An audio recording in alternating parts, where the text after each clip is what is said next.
I'm Keith Tucker here, and I wanted to give you a little information about Pursuit of a Green Planet and what I've been doing with the film project. Pursuit of a Green Planet is where we're going to try to investigate the root causes for diabetes, cancer, heart attack, stroke, these issues that affect us all. The reason why I'm doing this film is I want to see if I can possibly improve my health. I'm a regular guy just like all of you out there in America. I've got a family, I've got kids, I've got a job. Right now today as I'm sitting here, I'm 216 pounds. I'm on blood pressure medicine right now, and I want to see if a vegetarian diet can improve that. The film is all about hip-hop and its energy into the green movement, and what I'm going to do in the film is I'm going to go on a total vegan diet, and that means I'm not going to do no chemicals. I'm going to eat all vegetarian food, so fruit and vegetables. I'm going to have a trainer. I'm really going to push myself as far as I can push myself to see if I can get myself back to health. While I'm doing this, I'm going to take a whole bunch of kids that represent most kids in America, kids that may have diabetes or may have some kind of health issues, and kids that are into hip-hop culture.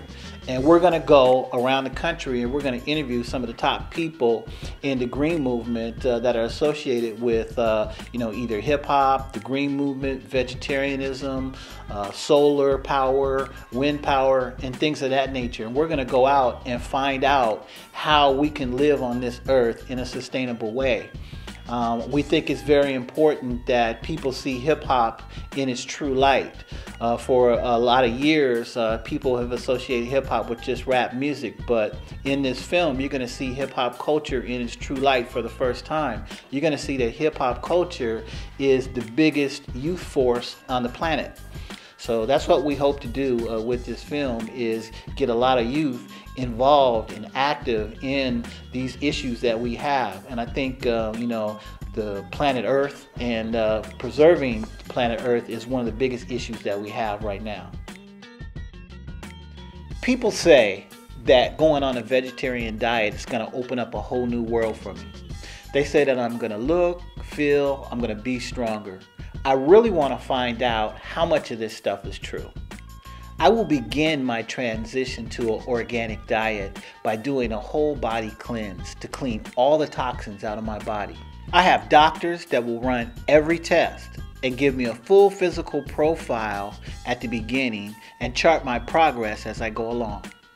Naturopaths tend to use the least invasive, non-pharmaceutical approaches to bringing that person back to health. So we are experts in the fields of therapeutic nutrition. We also learn quite a bit in whole foods, and we learn how to cook it. That's all within our scope.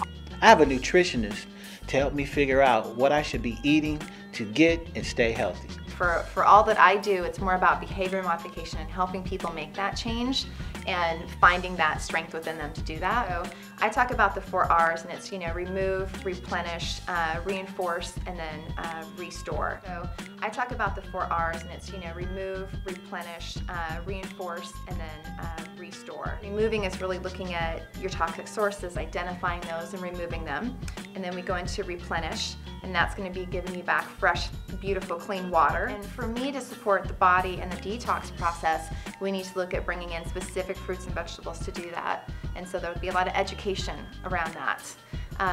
Reinforcing, we're going to look at supplements, superfoods, any kind of probiotics we need. We'll get in and do a much more in-depth medical analysis and actually see where you're metabolizing, see where your amino acid levels are, fatty acid levels are. And so from there we can see if there's any pathways that we need to reinforce. And then of course restoring the body to its healing state. Restoring the body and allowing it to continue to do that year after year. I have a personal trainer that's going to help me condition my body using techniques available to anyone, no matter what the budget.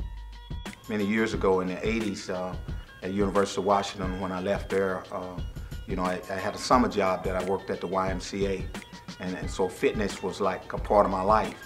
And I competed in powerlifting, and you know, and became a national and world powerlifting champion, drug-free, of course. And I had many people, you know, wanting coaching, and so I coached people, and I coached about 5 or 6 national teams and world teams.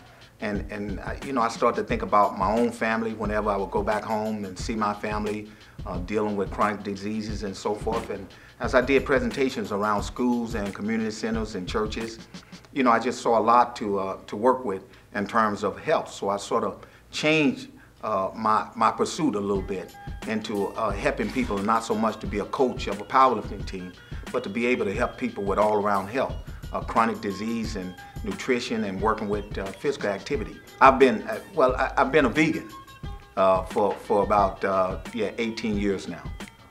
You know, it's hard to find a healthy food store, but they have lots of little corner stores where kids go buy their snacks after school. You know, kids do that all over the country, but where they are, they're pretty limited in terms of what options they have. And so one thing that was really popular were these little sausages called, I think they were like hot mama sausages or something.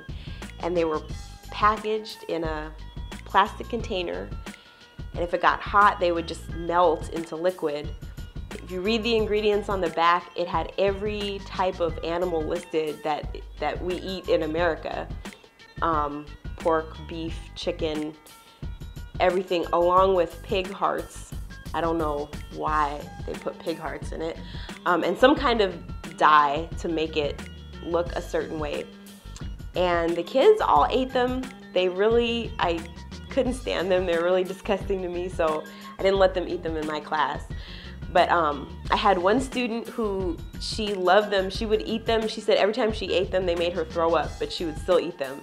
So I don't know what they put in those things, but something, I don't think it's natural for most people when they eat something and it makes them vomit to want to keep eating that. Usually it's the opposite. So there's a lot of chemicals also, aside from all the other meat. But when I come across something that I feel, you know, is affecting someone or hurting somebody, I might want to look into that a little more closely and try to figure out why. And usually when you do that, it's easy to identify the relationship between what that might be and the bigger picture. So, you know, these kids in DC and kind of what their options are. Well, I mean, it's kind of a microcosm of how we do things in our whole country. We give people who are poor nothing, and things that are unhealthy and things that make them sick.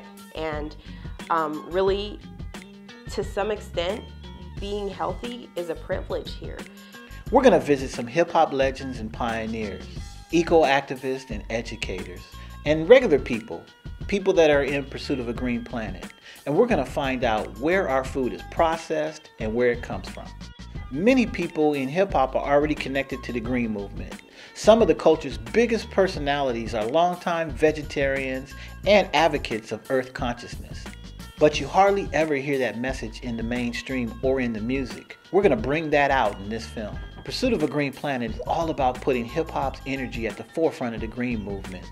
We want to breathe new life into environmentalism. We want to give it some flavor. We want to give it some swagger. We're going to ask what it means to think, eat, create, love, and live green. And then we're going to answer the questions. My pops used to tell me all the time, you couldn't be a musician and not raise your lights towards social issues. You couldn't be Bob Dylan or Marvin Gaye or any of these cats and not address social issues, you know? I think there's a shift going on right now. I personally believe that if you ain't about nothing, people ain't gonna want nothing to do with you anyway. Hip-hop is now the drum beat for the whole world. I mean, hip-hop is the soundtrack for the whole human family. And if hip-hop decides to move in a green direction, the world will move in a green direction. If hip-hop decides to stay with the polluters and with the waste and pillage and pay mentality, the world doesn't have a future. So the reality is that hip-hop music is the music that kids in Soweto listen to, kids in Jakarta listen to. People all around the world follow that beat, and it's time for that drummer to lead the world into a green future.